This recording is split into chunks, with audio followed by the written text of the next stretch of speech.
Good morning, good morning, good morning mga kaipit! Meron po ako bago sa inyong isi-share. So naisip ko kasi pong magkaroon ng mukbang ng mga kakanin. Ayan. Actually, hindi naman po super duper mukbang. Yung as in, makain ko lahat. Syempre, mabigat din po ito sa tiyan.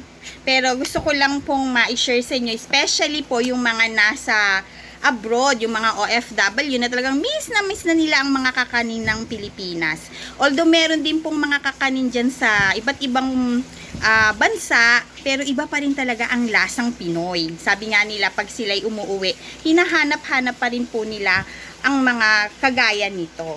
Actually, ilan lang po siya sa mga naisip ko pong imukbang, pero napakarami po talagang delicacy ang mga Pilipino sa iba't ibang mga lugar, no? Meron silang mga specialty na tinatawag natin. So ngayon naisip ko lang po na dahil nag-crave akong kumain, sabi ko magmukbang na rin ako ng pakonti-konti. Ayan, para ma-share ko po sa inyo. Kagaya nung anak ko, namimiss niya na yung puto bumbong dahil sa US wala daw noon. Or meron siguro pero hindi niya nakikita kung saan makakabili.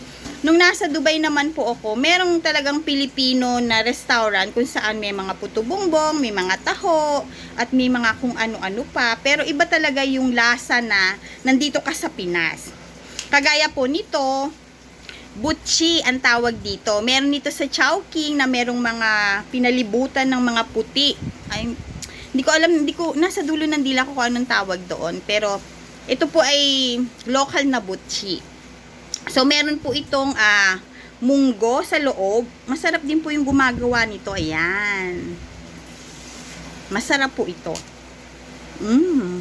Favorite ko actually po ito. So every Saturday, minsan bumibili ako nito o kaya pinasusuyo ko sa papang ko na bilhan ako ng butche. Tapos naman po, ang Pilipino may mga iba't iba pong suman na tinatawag. May balinghoy, may mga flavor na balinghoy tulad ng ube, makapuno, langka. So ito naman pong nakuha ko ay ube na balinghoy, sumang balinghoy. Meron din pong sumang antipolo, yung parang malagkit na kanin na sinasawsaw sa asukal. Favorite ko rin po yun. Tsaka yung isa pang klaseng suman. Gusto ko rin po yun. Napakadami. Ito naman po ay kasaba cake. So, gawa siya sa balinghoy din. Ang dami kasing mga pwedeng magawa sa balinghoy eh. So, masarap din po talagang. Masarap siya. Talagang ma-enjoy mo ang lasa. Tapos, syempre, ang puto ng Pinoy, maliit, may malaki. Merong puto cheese, merong puto pau, at meron din pong puto na malagkit, yung parang pa-triangle. Gusto ko rin po yun na tiniterno sa spaghetti. Ayan, hello po, shout out po dyan sa mga kababayan natin sa iba't ibang bansa. Ito naman pong isa ay masarap din po. Kalamay na milatik. Natikman ko po to, nabili ko po to. Ang sarap. Kasi makunat. Makunat po talaga siya. Malinamnam. Kasi iba yung pagkalatik niya. Meron din po kami dito na pinagmamalaki yung bibingkang sa mala na minsan talagang binibili ng mga dumarating dito galing sa abroad at idinadala nila sa kanilang lugar, sa bansang andoon sila, kagaya sa US, no? Madalas bumibili sila nun. Sarap. Puto. Mahilig po kasi ako sa mga kakanin. Talagang hilig ko po yun. Mayroon pa tayong turon, banana Q, kamote fries, diba? Ang sarap yung mga yan eh. Ito naman po, nilupak. Nilupak na balinghoy din po. Minsan, makikita mo, palibot po siya ng mga cheese. So, kaya mga kaipit, meron siyang cheese and dairy cream sa ibabaw. Kaya masarap din po siyang kainin. Tikman natin. Ang sarap. At syempre pa po, ang kilala po nating ano po, Kutsinta. Masarap ang kutsinta kapag talagang maraming nyog. Ayan. Sandamukmok na nyog. Tikman po natin. Ang sarap. Siyempre, inom po tayo ng buko juice na malamig.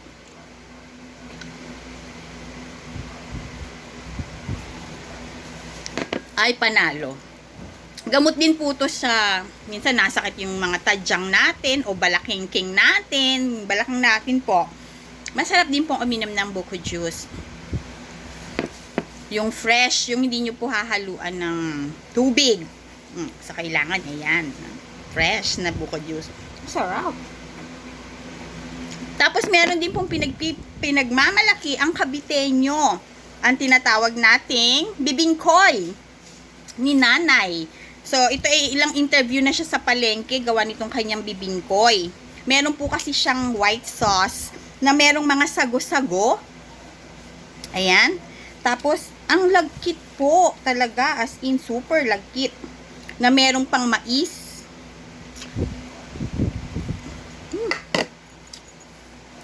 Busog-lusog na naman ang lola ninyo.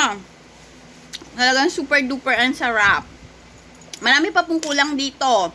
Meron pa po siyang yung mga fritter, banana Q, at yung mga iba't ibang uri ng mga kalamay. Ayan. Yung, ang tawag doon, yung may mais-mais pa po. Syempre, ang masarap na ube at leche flan. So, talagang mahilig po ako talaga yan, mga kaipit. At sinishare ko po sa inyo, hindi para kayo ay takawin or something. Gusto ko lang pong i-share sa inyo na alam ko namimiss nyo na yung mga ganitong klaseng pagkain sa Pilipinas. At sana pag uwi po ninyo, yan, matikpan ninyo lahat ng gusto nyong tikman. Yan. At ang harap. Ang sarap talaga. Perfect. So, paano mga kaipit? Yun lang po ang konting ma-share ko sa inyo na talagang super duper sarap.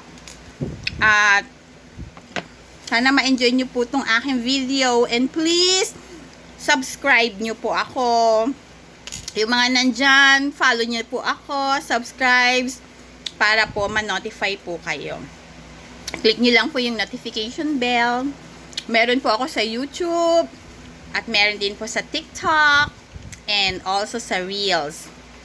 So, try po natin na matikman ang Pilipinong mga kakanin. And I hope you did enjoy my konting share sa inyo. At sana po ay masiyahan po kayo. Babush! Enjoy, enjoy! Happy day every day. So, paano mga kaipit? Hanggang dito na lang po. At medyo naklaro ko. Babush na po and hope to see you sa iba ko pa pong mukbang. Okay? Bye and enjoy!